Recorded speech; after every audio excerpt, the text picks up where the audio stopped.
देखो, अब हम लोग सेकंड वाला डिमॉर्गन्स लॉ प्रूव करेंगे। देखो, अभी हम लोगों ने फर्स्ट वाला डिमॉर्गन लॉ प्रूव किया था।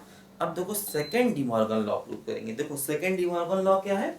सेकंड डिमॉर्गन लॉ है ए इंटरसेक्शन बी का होल कॉम्प्लीमेंट बराबर A complement union B complement, है ना। ये सेकंड डिमॉर्गन लॉ है। तो देखो इसको प्रूव करने का तरीका बिल्कुल वही होगा।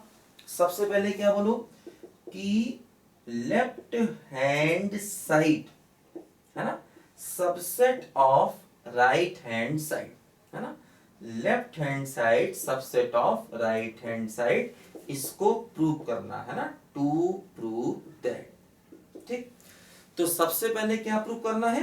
ए इंटरसेक्शन बी का whole complement is subset of A complement union B complement, मतलब left hand side subset of right hand side, to prove that, इस बात को प्रूव करना है।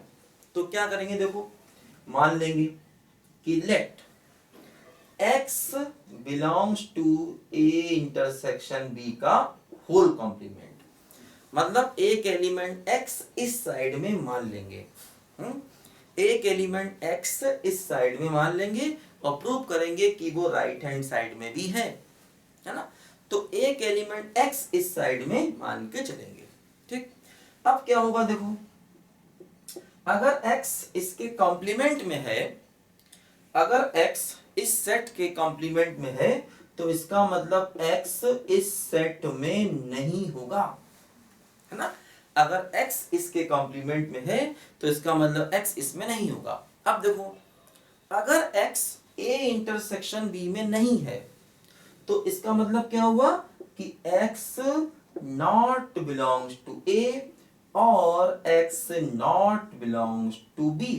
तो ये बात देखो मैंने आपको अभी समझाई थी कि अगर x a इंटरसेक्शन b में नहीं है तो x a में नहीं होगा या फिर x b में नहीं होगा। ये बात हमने आपको अभी समझाई थी।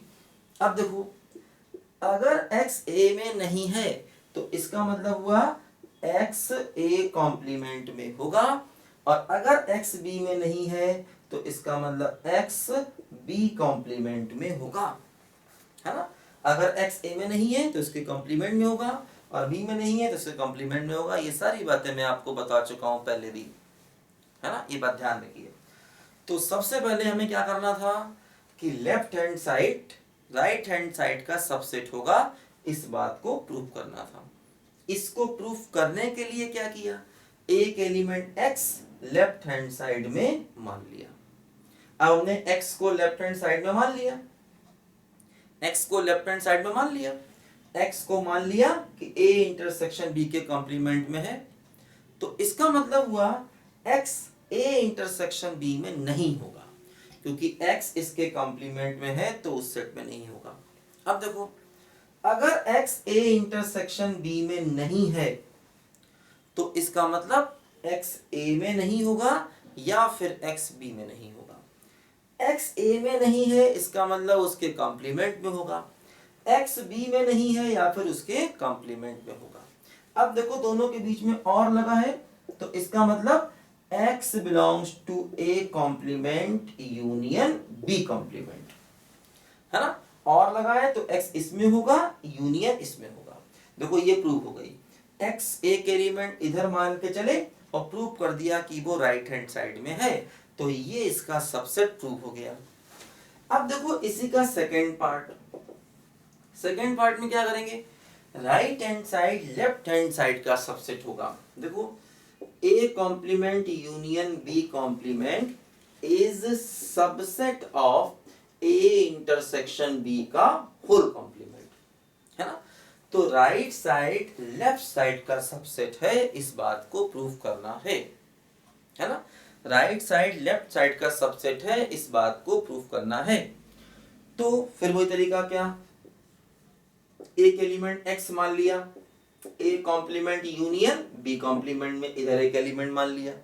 अब x इन दोनों के यूनियन में है तो x a में होगा या फिर x b में होगा, है ना। x इसमें होगा या फिर x इसमें होगा। देखो, अगर x a कॉम्प्लीमेंट में है इसका मतलब x a में नहीं होगा, है ना, या फिर x b में नहीं होगा, है ना, x a में नहीं होगा क्योंकि a कंप्लीमेंट में है तो a में नहीं होगा, b कंप्लीमेंट में है तो b में नहीं होगा। अब x a में नहीं है या फिर x b में नहीं है, अभी मैंने आपको बताया थोड़ी देर पहले कि अगर x a में नहीं है या फिर b में नहीं है तो x इनके इंटरसेक्शन में नहीं होगा। देखो अभी डिमॉर्गन्स लॉ को प्रूव करने से पहले तुमको मैंने कुछ बेसिक बातें बताई थी, तो वहां पर तुमको मैंने ये बात बताई थी कि अगर x a इंटरसेक्शन b में नहीं है तो इसका मतलब a में नहीं होगा या फिर b में नहीं होगा, और अगर x a इंटरसेक्शन b में नहीं है तो इसका मतलब x a इंटरसेक्शन b के कॉम्प्लीमेंट में होगा। तो हमने एक एलिमेंट यहां पर माना और वो इसमें है, इस बात को प्रूव कर दिया, इसको लेके चले और इसको प्रूव कर दिया, यानी ये साइड इसका सबसेट हो गया। तो क्या मतलब हुआ कि left side right hand side का सबसेट हो गया और right hand side left hand side का सबसेट हो गया, दोनों एक दूसरे के सबसेट हो गए, मतलब दोनों सेट आपस में बराबर हो गए। तो ये दूसरे वाले डिमॉर्गन्स लॉ का प्रूफ हो गया। सब बच्चे इसको ध्यान से लिखें। फिर मैं अब इस तरीके से देखो जितने भी सेट थ्योरी के रिजल्ट हैं उन सबको इस तरीके से प्रूव किया जा सकता है। तो इसको सब बच्चे करिए, फिर मैं और बातें आपको समझाता हूँ अभी।